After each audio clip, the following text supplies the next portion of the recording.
सहिते देवी आद्यशक्ति महेश्वरी योगजे योगसम्भूते महालक्ष्मी नमोऽस्तुते।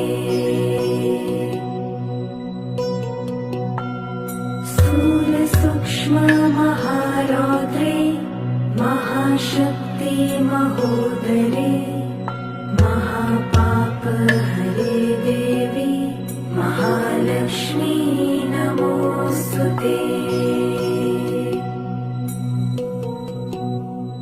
पद्मासनस्थिते देवी परब्रह्मस्वरूपिणी